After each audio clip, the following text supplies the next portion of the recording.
Hola nuevamente con ustedes para compartir un estudio más de la palabra del Señor. Hoy tengo el gozo de poder abrir nuevamente la Biblia y esta vez llegar hasta el capítulo 3. Hemos tenido ya 4 estudios, este es el quinto estudio donde venimos jueves tras jueves hablando de un profeta que es un profeta, digamos, de los profetas menores. El hecho de que sea un profeta menor no significa que sea menos importante, de ninguna manera.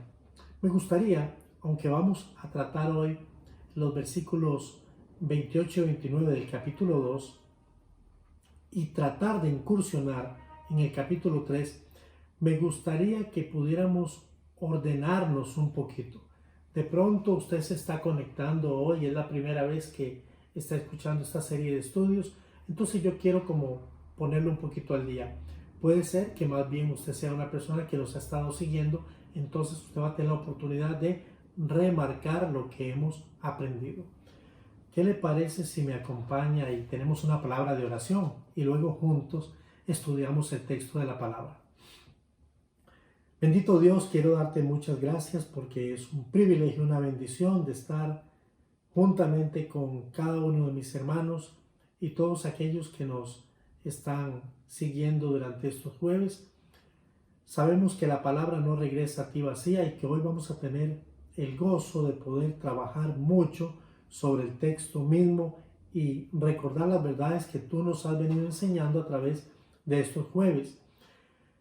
Hoy es un día diferente, es el día que nos hizo Jehová para nosotros y nosotros nos vamos a alegrar y a gozar en él. Gracias por la vida, gracias por las fuerzas que tenemos y también por todo lo que ha venido sucediendo a través de estos últimos días con nuestro país y con el mundo. Toda honra, toda gloria te la damos a ti. Por favor, quédate con nosotros y bendícenos. Oro en el poder del Espíritu Santo y en el nombre de Jesús. Amén, Señor. Quisiera rápidamente disculparme con ustedes porque han sido días un poquito difíciles y nuestra garganta está un poco afectada. Sin embargo, vamos a ir comenzando con nuestro estudio, que creo que es un estudio de verdad enriquecedor. ¿De qué habla el capítulo 1? Bueno, es bueno y justo recordar que Joel es un libro que tiene solamente 3 capítulos. 3 capítulos creo que han sido suficientes para poder dejar clara su profecía y poder afectarnos como Él ha querido con este poderoso contenido. Joel, su nombre significa Jehová es Dios. Y en estos 3 capítulos Joel se va a permitir hablar básicamente en un lenguaje profético. Entonces lo que vamos a encontrar aquí en estos 3 capítulos es profecía pura. El profeta en el capítulo 1 hace un llamamiento a los ancianos y a todos los moradores de la tierra. Él comienza en el capítulo 1, verso 1, diciendo quién es: Joel, hijo de Petuel. Pero inmediatamente hace una convocatoria a los ancianos y a todos los moradores de la tierra. ¿Para qué?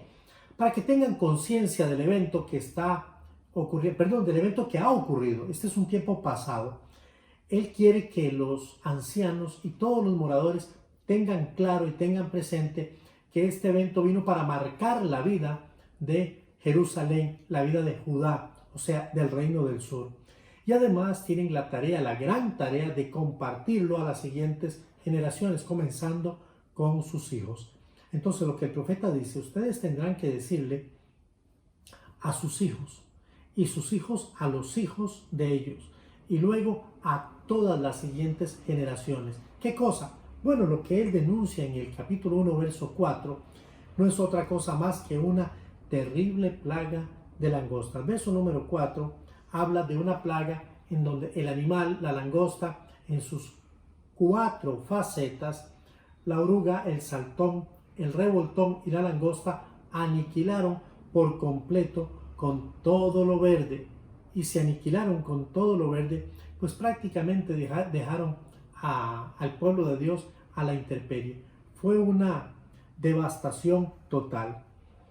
El pueblo no solamente perdió cosas importantes como por ejemplo el trigo, el vino y el aceite, que eran la fuente básica de su agricultura, la fuente básica de su alimentación y también la posibilidad de entregar ofrendas a Dios, ya que las ofrendas se entregaban de los productos de la tierra principalmente, los cereales, el vino, el aceite, y al no tener cómo entregar ofrendas a Dios, entonces dijimos que se había quebrado esa relación Dios y pueblo.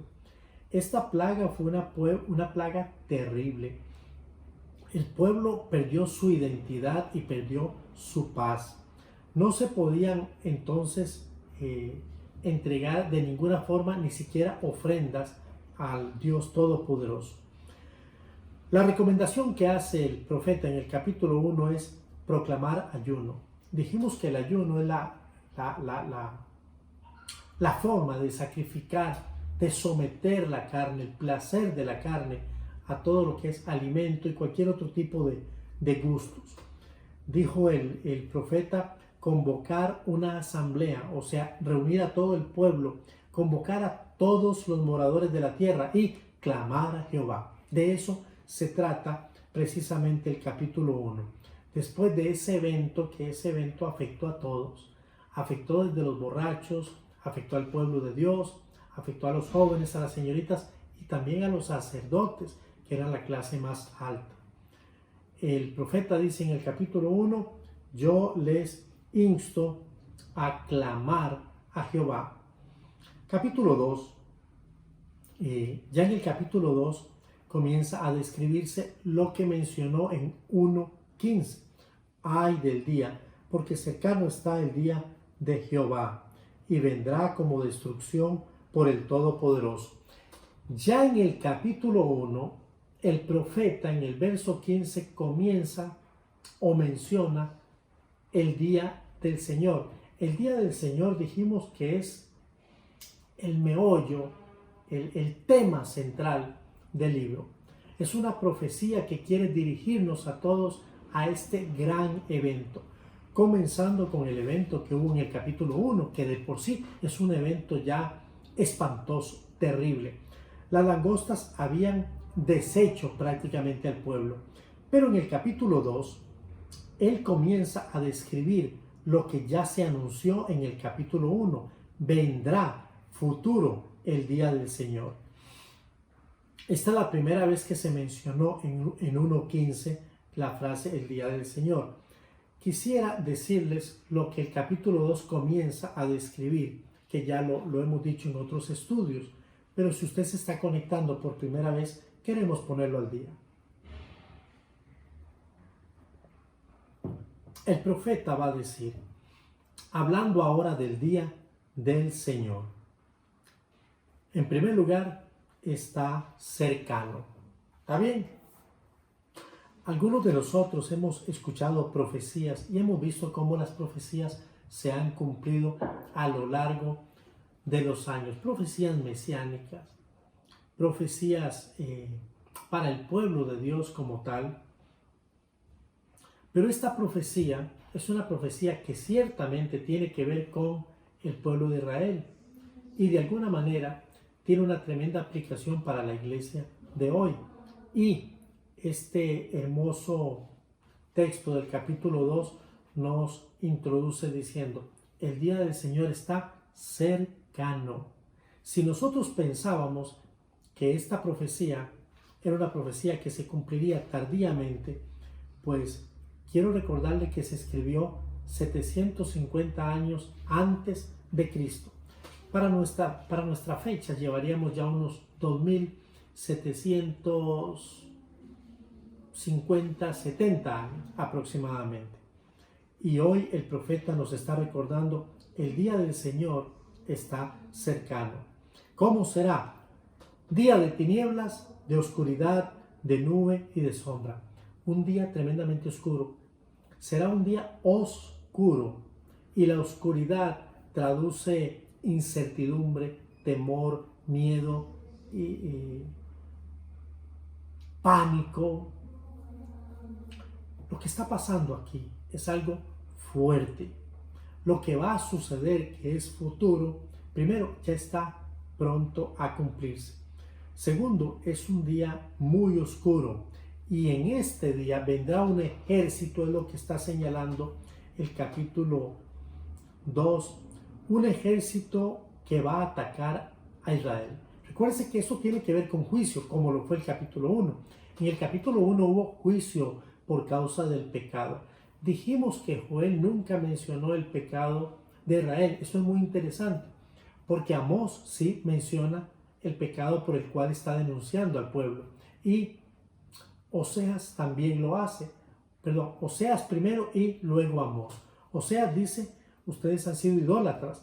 Y Amós acusa al pueblo de injusticia social. Ahora, Joel nunca mencionó el pecado por el cual está queriendo solicitar a su pueblo que se arrepienta, pero aquí dijimos que claramente pecado es pecado y todo pecado merece sencillamente arrepentimiento. Entonces, el día del Señor vendrá y traerá juicio. Es un día cercano, es un día oscuro, lleno de tinieblas, y el Señor atacará a Israel con un ejército singular. Este ejército es el ejército de Jehová. Vamos a ver capítulo 2, verso 11. Y Jehová dará su orden delante de su ejército, porque muy grande es su campamento, fuerte es el que ejecuta su orden, porque grande es el día de Jehová y muy terrible. ¿Quién podrá soportarlo? Muy bien. Jehová es quien va a dar la orden de ataque. Es un ejército sumamente grande. Jehová es el fuerte que ejecuta la orden. Y este será un día, como lo describe 2:11, grande y terrible. Nadie lo puede soportar. Por todo esto, el pueblo necesita imperativamente arrepentirse. Ese ha venido siendo el tema, es la tónica del libro. Es lo que el Señor está queriendo decirle a su pueblo mediante la descripción de estos capítulos.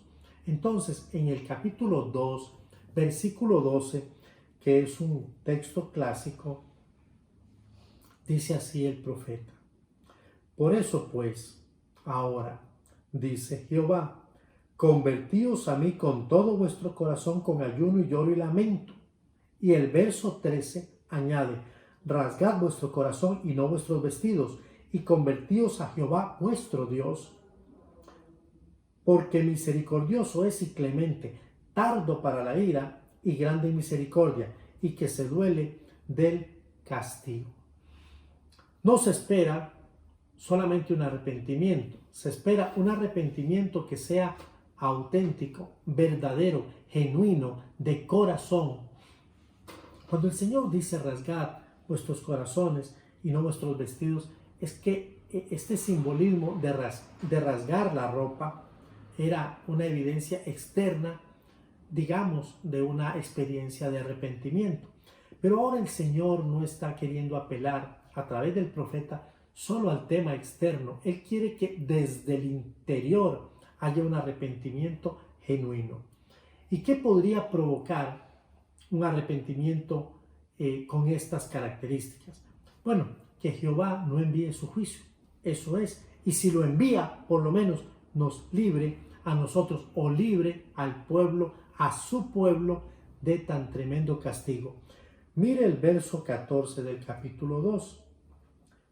¿Quién sabe si volverá y se arrepentirá y dejará bendición tras de él? Esto es ofrenda y libación para Jehová vuestro Dios. No dijimos que estaba diciendo que lo va a hacer, pero existe una posibilidad si el pueblo se arrepiente. Lo que han de hacer debe involucrar a todo el pueblo. Si el pueblo ha reconocido su pecado, cualquiera que éste sea, y que de hecho ha pecado, entonces el pueblo tiene ya algo para hacer. Claro, obviamente arrepentimiento, pero ese arrepentimiento primero tiene que ser auténtico, genuino, verdadero, serio, y debe ser una experiencia incluyente. Dice el verso 16, todo el pueblo, y el 17 tiene que verse involucrado. Reunid al pueblo, santificad la reunión, juntad a los ancianos, congregad a los niños y a los que maman. Salga de su cámara el novio y de su tálamo la novia. O sea, todo el pueblo, todos tienen que involucrarse para esta experiencia, que es una experiencia nacional, que nos involucra, que compete a todos. Entonces, mire, proclamar ayuno, convocar asamblea, reunir al pueblo. 4, santificar esta reunión. Luego, juntar a los ancianos, niños, los bebés, al novio y a la novia. Se les está diciendo, suspendan ese tiempo de luna de miel, porque esto es sumamente más importante. Esto es urgente. Y después deben de hacer algo, no solamente convocarlos y reunirse para verse las caras, no. Dice el versículo que continúa, y hagan una oración pidiendo perdón. Dice el versículo 17, entre la entrada y el altar lloren los sacerdotes ministros de Jehová y digan, perdona, oh Jehová. Mire por favor la oración. Perdona, oh Jehová, a tu pueblo, y no entregues al oprobio tu heredad, para que las naciones se enseñoreen de ella, porque han de decir entre los pueblos, ¿dónde está su Dios? ¿Por qué? Señor, perdona a tu pueblo. Hay una actitud de reconocimiento, de humillación.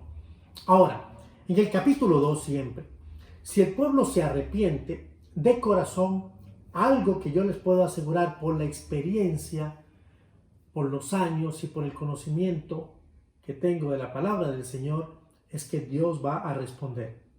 Dios siempre responde. Y en el versículo 19 dice así la palabra del Señor, 2:19. Recuérdese que estamos en el capítulo 2 todavía. Responderá Jehová y dirá a su pueblo, he aquí, yo os envío pan, mosto y aceite, y seréis saciados de ellos, y nunca más os pondré oprobio entre las naciones. ¿Cómo va a responder nuestro Dios?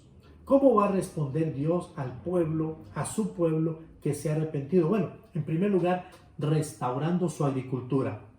Pan, mosto y aceite, dice el verso 19. Nunca más estarán en oprobio, entiéndase, en vergüenza. ¿Qué es lo que más causa vergüenza a los hombres y a las mujeres? El pecado. Y al enemigo lo alejará. Nosotros no queremos tener enemigos. Los enemigos no son buenos. El Señor está prometiendo alejar a los enemigos y Él va a hacer grandes cosas. Mire el verso 21. Tierra, no temas, alégrate y gózate, porque Jehová hará grandes cosas. Y es que Dios siempre está haciendo, y Él está haciendo maravillas. Él está garantizando la lluvia que da la vida a toda planta. Él está haciendo maravillas, dice el verso 23. Él va a restituir el tiempo que nos dañó o que dañó toda aquella plaga, la plaga de la langosta. Él dice en el verso 25, dice, y os restituiré los años que comió la oruga, el saltón, el revoltón y la langosta, mi gran ejército que envié contra vosotros.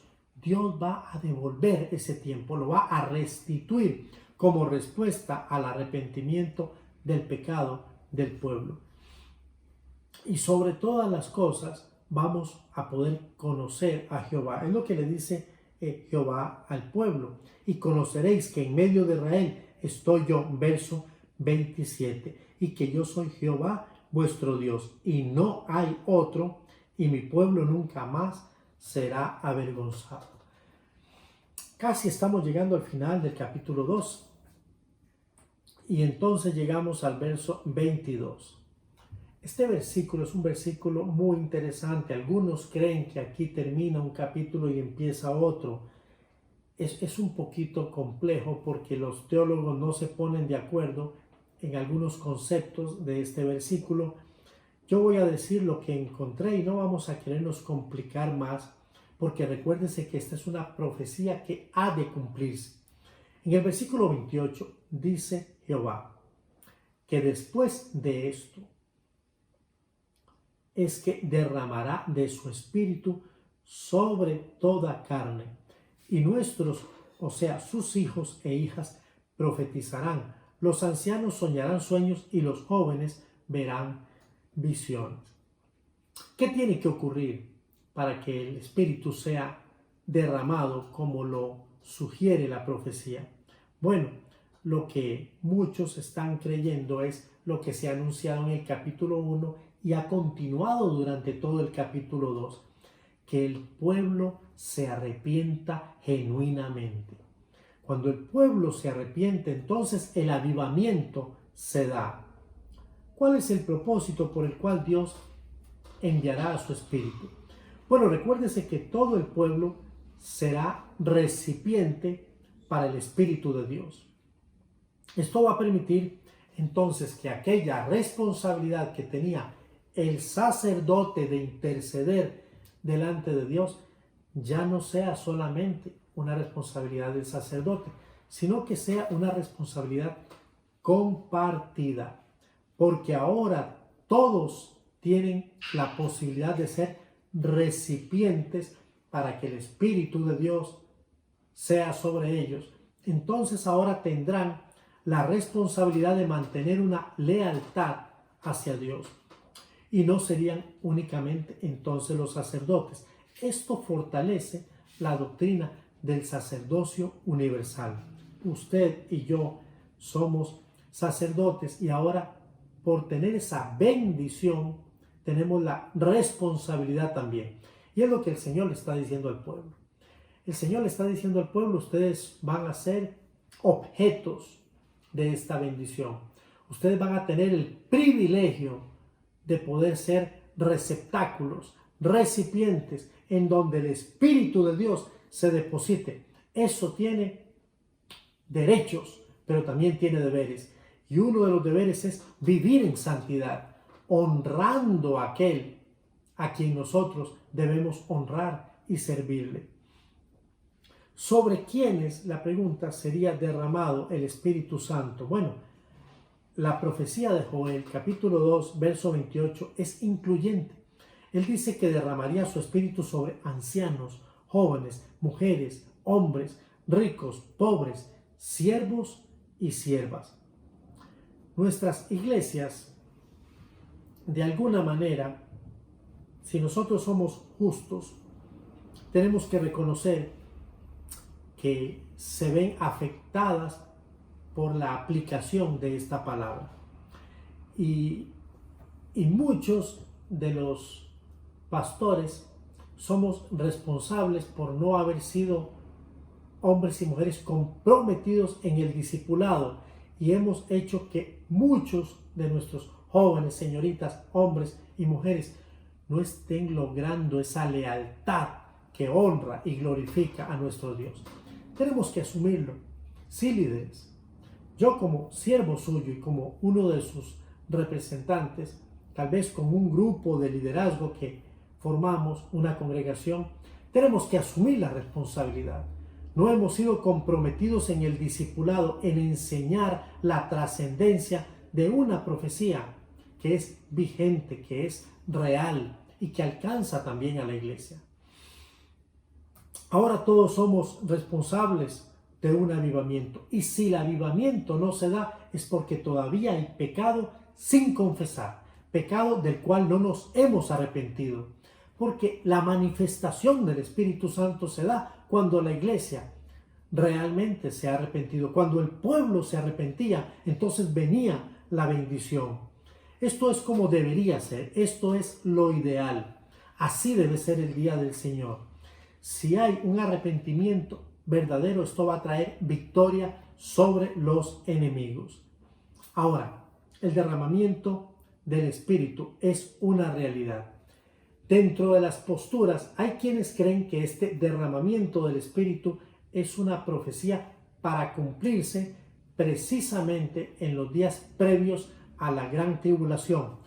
La otra postura dice que esta profecía se cumplió en los días de Pentecostés y hay argumento para poder probar una y otra. ¿Dónde se encuentra su servidor? Yo creo que realmente la profecía tiene su inicio en el libro de Pentecostés y que allí comienza el Espíritu Santo a hacer realidad en la vida de su iglesia, la iglesia, el nuevo Israel espiritual. Esto es algo que puede confundir a algunos. Usted podría estudiar más sobre este tema. A mí me gusta pensar que ese día, como lo dice el apóstol Pedro, esto fue lo que dijo el profeta Joel. Estas personas no están llenas de mosto, de vino nuevo, porque hablaban otras lenguas y hablaban los idiomas que todos aquellos podían entender desde su lengua natal. No, esto no es locura. Esto fue lo que el profeta Joel dijo que sucedería. Y si bien es cierto, este derramamiento tiene que ser aún más fuerte, bienvenido sea. Pero particularmente creo que ahí tiene su inicio. Si tuviéramos que hacer una aplicación para la iglesia, yo diría que nosotros debemos de vivir una vida de santidad. Gracia no significa necesariamente que nosotros estamos exentos del juicio de Dios. Y el capítulo 1 nos lo demuestra. Israel es el pueblo de Dios, pero el pueblo de Dios en todo momento estuvo sujeto al juicio de Dios, en tanto que no se arrepintiera. Capítulo 2 nos anuncia de un evento futuro y mucho más fuerte. Si el pueblo no entra en una experiencia de arrepentimiento y vive como cíclicamente ha vivido, Dios va a traer juicio. Y su juicio es un juicio irremediable. Va a venir contra Israel y lo va a atacar con fuerza, a pesar de que Dios ama a Israel. El profeta nunca nos dice si Israel se arrepintió o no se arrepintió. Nosotros quisiéramos creer que sí, y que este juicio va a ser un juicio en donde Dios va a proteger también a su pueblo. Sin embargo, yo quisiera decirles que particularmente la iglesia se ve implicada aquí también, porque de la misma manera que lo hizo con el pueblo de Israel, Dios nos está diciendo: ustedes no tienen licencia para pecar de ninguna manera. Si ustedes pecan y pecan y pecan, tendré que derramar mi juicio sobre ustedes. Si el pueblo de Israel no se escapó del juicio cuando pecó y no se arrepintió, tampoco lo vamos a hacer nosotros. Por eso hoy el llamamiento 1 y 2 es: arrepiéntase. Esto lo hemos venido diciendo jueves tras jueves tras jueves. Y hoy yo no quiero cambiar la modalidad. Por favor, si nosotros nos arrepentimos, Dios va a traer perdón y va a derramar misericordia. Dice la palabra del Señor en el verso 30: y daré prodigios en el cielo y en la tierra, sangre y fuego y columnas de humo. Esto es un ambiente clásico de guerra: sangre, columnas de humo. El sol se convertirá en tinieblas y la luna en sangre antes de que venga el día espantoso de Jehová, porque es real. Y antes de que todo esto acontezca, habrá un ambiente tan trágico, tan terrible, que ninguno de nosotros quisiera ser parte de ese momento. ¿Cómo podemos evitar nosotros participar de todo este juicio? Arrepentimiento, y Él va a proferir su perdón sobre su pueblo. Y todo aquel que invocare el nombre de Jehová será salvo, porque en el monte de Sión y en Jerusalén habrá salvación, como ha dicho Jehová, y entre el remanente al cual Él habrá llamado. Amados, yo quiero decir que nos queda solamente un capítulo, y esa es la gran batalla final. Vamos a prepararnos esta semana. Yo quisiera animarle a usted para que usted pueda leer el capítulo 1 y el capítulo 2, y que cuando entremos ya el próximo jueves, la próxima semana, a este capítulo, usted tenga dominada esa base y entonces podamos juntos ver lo que sucederá este gran día en la batalla final. Yo les puedo adelantar algo, pero mejor vamos a dejarlo para la próxima semana. ¿Qué le parece si usted me acompaña y yo oro para bendecirle a usted? Para que Dios provoque en nosotros y traiga a la pantalla de nuestra mente todo pecado que está escondido y merece ser confesado, y que nosotros procedamos al arrepentimiento para alcanzar el perdón de Dios. Dios es bueno y Él le quiere perdonar. Él no quiere castigarnos, pero usted y yo tenemos que hacer una parte importante. Déjeme orar y déjeme bendecirle.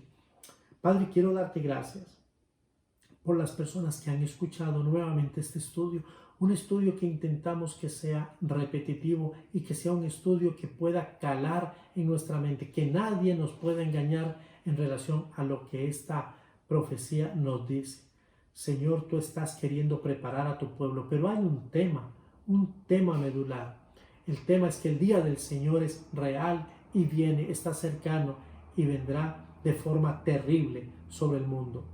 Pero si tu pueblo hoy se arrepiente y si tu pueblo hoy confiesa su pecado, tú salvarás a tu pueblo de todo juicio por tu misericordia y por tu amor. Bendice a esta linda congregación, bendice a cada una de las personas que nos escuchan, que siguen jueves a jueves esta temática y que tienen sus Biblias para escudriñar y para aclarar también toda duda por medio del Espíritu Santo. Gracias por tu amor, oro y te doy la honra y la gloria en el poder del Espíritu Santo y en el nombre de Jesús. Amén y amén. Espero que el Señor le bendiga ricamente.